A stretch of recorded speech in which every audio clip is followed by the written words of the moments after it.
You're listening to Beast Over Burden, powered by Barbell Logic. We're Nikki and Andrew, your personal professional coaches. We help you take control of your fitness through hard but doable training and nutrition practices that fit your busy life. Build a stronger, healthier version of yourself with lifelong habits. Welcome to another episode of Beast Over Burden. I am your host, Andrew Jackson, with the other host, Nikki Sims. He's the captain now. I'm the captain. Today we're going to be talking about, I'm actually stealing this idea from away. you. We are co-hosts. Behaviors behind the baseline. Boom, boom, boom. In my opinion, setting the baseline is the easy part. Which is what we talked about on the last episode of just like, these are the things that you need to do. We gave you some quick tip triage strategies to defluff, which we've talked about before. In fact, it was re-released earlier this year on how to defluff, I think we called it. And we ended the previous episode talking about how to pencil out a starting point. And that's one thing I wanted to emphasize. We talked about 12 to 15 calories per pound of body weight as sort of a starting point, and getting a gram per pound of protein as a starting point. But these are all sort of like the teaching progressions on the squat, press, bench, and deadlift, where we have rules of thumb for things to start a client with. But then over time, you often customize that, your stance, your grip width, your bar position, your, toe angle, all these kinds of things have a starting point that you then modify based on the individual's nuances. The same is true with... And if they want to compete or if they don't want to compete, sure, like that takes things in a different direction too. You might need to optimize different for exactly what you're trying to do. Yeah. Same is true with baseline. The baseline is really a starting point to guide you towards making more concrete decisions, which in my opinion is the real heart of finding your baseline, because saying you need to hit 300 grams of carbohydrates or 90 grams of fat or 200 grams of protein, or whatever your numbers are, is all calculation exercise. But the hard part is what you actually choose to do 4 or 5 times a day, 6, 7, 8, 9 times, 365 days a year, you're making food choices. Yeah. And we were talking earlier this week about how routine enables you to accomplish objectives or goals with less communication. And I think the same thing is true with nutrition. And the idea behind a baseline is that you're trying to build a set of routine habits and behaviors that enable you to accomplish your goal without having to make communication, which in this case is usually communication in your head that has to be a decision. Yeah. So in my mind, the ideal baseline is a set of behaviors, repeatable behaviors that you can make that don't require you to make a bunch of decisions. I'll give you an example outside of the realm of nutrition that's world famous, but Steve Jobs choosing to wear the black turtleneck, whitewashed jeans, and a pair of New Balance sneakers every single day. Classic. Yes. Fewer choices to make in the morning. That is his style baseline. So he's able to effortlessly accomplish his visual communication goal without having to make any decision. And for me, that's what the baseline is with respect to nutrition, is set of behaviors that I can repeat essentially on autopilot, all the way down to the things that I order to be delivered to my house, because I don't like... Are we going to have to talk about grocery delivery again? Wait, you like to do grocery delivery? No. Side note, just went through 2 weeks of pure hell because I couldn't log into my grocery delivery app. It's been rough, guys. First world problem. The firstiest. On steroids. Oof, finally got back in. I had to sit on help desk call for like 20 minutes with It's way too long. AI agent, and finally got my account unlocked. But anyways, that's what I want to talk about today, is the behaviors behind the baseline. Once you have the numbers, now what do you do? I love that you brought this up, because when you put the macros in, you're like, okay, I have my plan. These numbers will make me successful. And then, like, the first day, I'm thinking of the first day you start weighing and measuring food, it takes so much time and bandwidth to figure that out because first things first, you have to get a scale. Do you have your scale? Then you have to figure out your meals that have all these components and you have to enter each individual component and how much it weighs. And then you start thinking, do I weigh this meat when it's cooked, uncooked? And what about this that I love to eat that's multiple ingredients? What about this that doesn't have a barcode? And so now all of a sudden you have this like, oh crap moment where it's a bunch of new behaviors that didn't even exist anymore. And they can be kind of stress inducing. And yeah, and no context for which ones matter, which ones don't. To me, when I first started measuring, negligible calorie condiment had equal weight in my mind for the level of granularity that I need to measure as the protein powders. Sad realization of how little peanut butter I could have. It's devastating. And how small a tablespoon or 2 tablespoons of peanut butter actually is, or what a serving of ice cream actually is. And the olive oil that you just would freely cook with. And you're like, wait a second, what about this olive oil that I put on my pan all the time to cook with? Do I need to weigh that out now? Right. And then you have to change which pan you're cooking on because now you can't use the oil that makes it nonstick. And this is our cue to plug the Made in griddle. Just kidding. Which I still freely. It is the best. At least my daughter. Oh my lordy. Like, what is that? A quarter cup of I don't olive know, oil but there's for like a one standing layer of oil on the griddle, which has like a 1/4 inch rise on each side. I don't know, maybe 1/8 of an inch rise to like, so it's basically like an oil bath she cooks her eggs in. And I'm like, whoa, I'm watching her just like, oh my God. Just a drizzle to use as Matt would say. Matt Reynolds. Yeah. Measurement quantity. But I'm like, whoa, Clara, easy. It doesn't take that much. And she goes, Dad, but it tastes better. I was like, I said, fair enough. Yes, chef. Which exactly, like, if you've ever watched the chefs, that's what they do as well. They use all of the butter. Like, if there's ever a butter shortage, what are they going to do? Oh my gosh. Hey, you put the lake of oil in, and then the pads of butter start going in. And then you get done. And this one actually made me laugh out loud when I watched a chef make an omelet. Oh, on the bear? Oil, pads of butter, and then plate the omelet, and then get a pad of butter and rub the outside of the omelet with a couple, passes of butter. Which is another really challenging thing. Like, all of a sudden, can I even go out to eat anymore? No. Like, all of this secret fat is in there, because it tastes so good. Mm-hmm. And so now you're wondering, like, okay, all the things I used to rely on that made me happy. This was my social activity. And we're going to talk about all this stuff later in more detail, like the specific challenges. But, now your behaviors have to be different in terms of your breakfast, your lunch, your dinner, your social activities. And it's okay. Like, you're going to get there, but the behaviors that create your baseline need to create something really consistent. And like you said, the consistency is really helpful because it reduces the amount of decisions that you have to make. And decision fatigue is really real, and it can stop you from making any changes because it can become too overwhelming.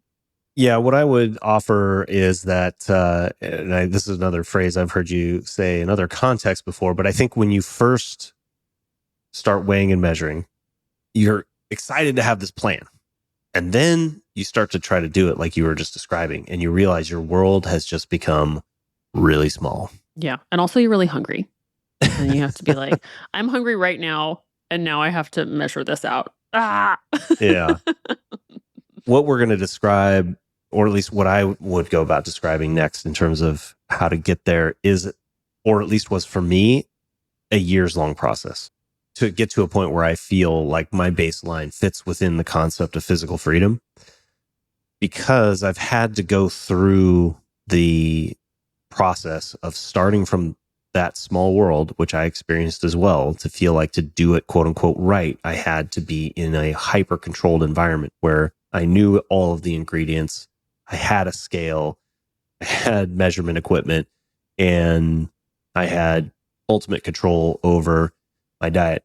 Just so happened that the most effective and consistent period of time that I did it was during COVID, where I was in a lockdown for really 9 months and literally able to eat the same foods. I kind of got a crash course on that. Yeah. And a unique opportunity that I don't know that I would ever do again. But I don't suggest that be how others go about doing it unless you're trying to be a bodybuilder in a contest prep. Yeah. I'm so glad our advice is not, here's the thing, don't leave the house for 9 months. that was a special environment. I just don't think it's coincidence that I was able to pull it off during that very strange time where I was literally doing the same thing every day. So I'm going to try to give you the shortcut version of that, which does start with the small world. But the vision that I would lay out is to aim towards being at a point in time where you've built confidence in a number of different scenarios and contexts that you are confident being able to make choices that fit within your baseline. That sounds kind of maybe too conceptual. So let's talk real practical. Does that make sense? Yeah. Like what that means to me is like, tomorrow is a work day. What am I going to have for breakfast? What am I going to have for lunch? What am I going to have for dinner? How do I know that that's what I need to be eating? Exactly. So let's take the most basic example, right? Going to your Monday to Friday. That's probably the simplest. And for me, the way that started was, again, I had macros to hit and I would just kind of go through the day feeling like, well, shoot, I got to weigh and measure everything. But the breakthrough for me that I think got me moving towards this step, like an MED step towards baseline, was when my coach gave me what I call a structure to my day. So it was just short of a meal plan. Okay. It was a ingredient level direction of what to eat, meaning it wasn't just the grams of protein, fat, and carb. It was, here are foods that I want you to eat with alternatives. So you were able to take or get, for lunch, I need you to have 45 grams of protein, 75 grams of carbs, 15 grams of fat, and maybe it was a range. So that was translated into this much ground meat, 6 to 8 ounces of lean meat. Yeah. This one much or two slices of bread, veggie.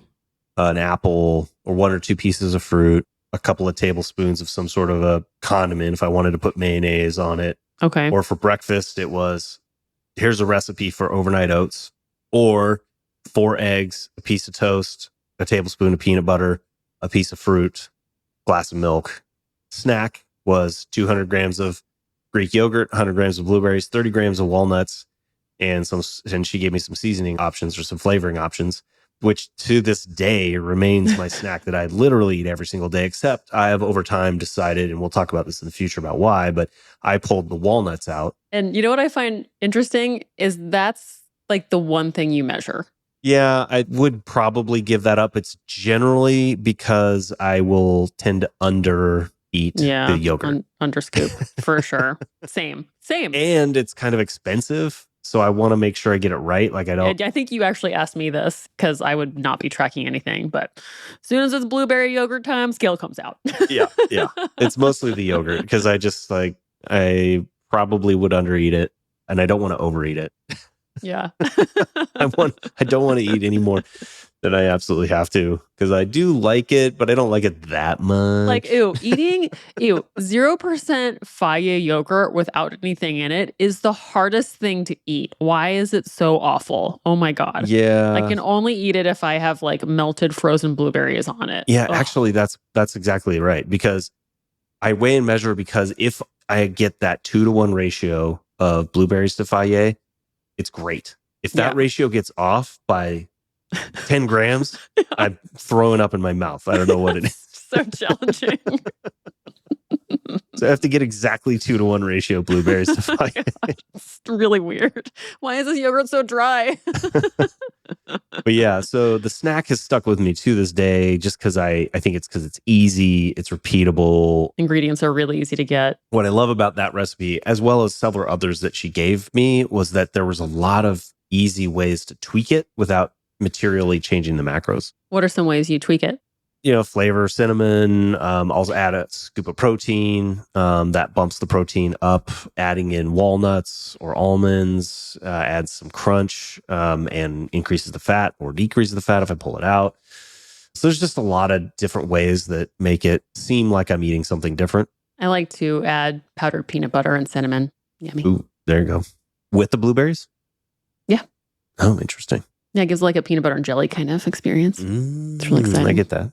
Mm-hmm. The same was with her overnight oats recipe. She gave me options that I could turn it into like what felt like 6 or 7 different flavors, whether I could do like a chocolate and banana, a cinnamon, and kind of like an apple cinnamon flavor, like a maple kind of syrup flavor. And then you could mix and match and change the protein powder that went into it, add or subtract nuts or honey. It sounds like you always have a protein and carb kind of staple that are pretty consistent. And those I know can change a little bit, but mostly it's like, all right, protein powder and oats and milk, or yogurt and blueberries, or eggs and toast, chicken and green beans. But there's like a pretty consistent thread of like, this is the protein or my protein choices around this time. And then you have the ability to change how you flavor it with spices, fruits, vegetables, and that gives you a lot more range to play with. And fats, yes, definitely. Nuts, avocado. And that's because it just works for me best to prioritize the protein and the carbs and then add or subtract the fat based on whether I need to add or subtract calories. And when I'm on my baseline, like my defluff baseline, I generally speaking pull out all added fats just because, again, that's sort of the equivalent for me. I tend to probably add more fat or prefer higher fat. Protein, for example, is also part of the reason is that I tend to pick less lean brisket steaks or something like that, or I like to eat the skin on the chicken kind of thing, or I like to eat salmon. So I'll kind of try to offset that a bit by just where I have options to pull out fat and I don't really mind it. Like I like nuts in the yogurt, but I don't mind it if it's gone. Yeah, that comes up for me. Like I pretty much do the things that I have to do so that I can eat bacon. Yeah, exactly. Bacon's one of my like sad face ones. Like you're okay with not doing bacon. And I'm just like, I am doing bacon. I like the bacon, but it's not worth the 10, whatever. I don't know. It's not probably not 10 grams fat. It's like 4 grams of fat. But it's just like an avoidable fat that I'd rather have another egg. And these are the things that are cool that you learn how to choose. Like you learn like, yes, this is a source of calories that is really important to me, or no, these calories aren't not important to me. It's okay if I don't have that in this meal. Yeah. And that's like a really good example of physical freedom in the realm of nutrition is, you can create opportunities to say yes to the things that you want. Correct. And which makes you feel okay with saying no to other things. Yeah. I think you hit a nail on the head there, though, that I want to double click on. The priority is the map to protein first. So I have recipes. When I say recipes, it's high level. It's like 3 bullet points in a recipe. We don't know that Andrew went to a farm one day and met a goat and was like, how do I make goat cheese and turn that into a casserole? And then it's like 45 ingredients. It's like 3 bullet points. It's like 6 to 8 ounces of protein at lunch, 8 to 10 at dinner, 200 grams of yogurt. It's 4 eggs or the equivalent in that overnight oats, which is that recipe had a couple scoops of protein powder in it.